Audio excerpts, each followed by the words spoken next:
सरगर्मियां मुअत्तल हैं। सऊदी अरब में कोरोना वायरस के मरीजों की तादाद 1885 हो चुकी है।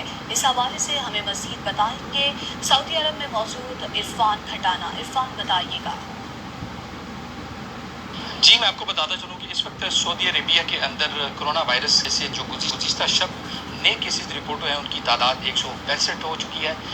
और इसके अलावा जो केसेस टोटल केसेस हैं सऊदी अरेबिया के अंदर उनकी तादाद 1885 है, जिनमें 328 लोग जो हैं वो सेहतयाब हो चुके हैं और 21 अफराद की हलाकतें हुई हैं। गुज़िश्ता शब जो नए केसेस रिपोर्ट हैं उनमें मक्कातुल मुकर्रमा में 48 केसेस, मदीनातुल मुनव्वरा में 46 केसेस और जिद्दा के अंदर 3 केसेस, रियाद के अंदर 7 केसेस रिपोर्ट हुए हैं। तो मज़ीद आपको बताता चलूँ कि इस हवाला से सऊदी हकाम शाह सलमान बिन अब्दुल अज़ीज़ का ये कहना है कि जो इस यहाँ पे ममलकत के अंदर कानूनी या गैर कानूनी तौर पर जिनके इकामे एक्सपायर हो चुके हैं या जिनके हरूब हैं, मतलूब हैं, कोई भी अगर किसी के साथ मसला है, अगर कोई भी शख्स कोरोना की मर्ज में मुब्तला होता है तो उसका इलाज गवर्नमेंट सतह पे और प्राइवेट हॉस्पिटल के अंदर बिल्कुल फ्री किया जाएगा।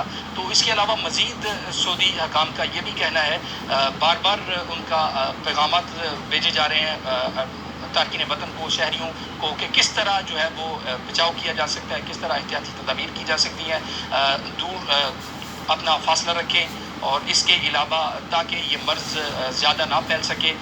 लम्हा ब लम्हा जो है वो इनकी मिनिस्ट्री ऑफ हेल्थ जो है वो अपने बहुत शुक्रिया।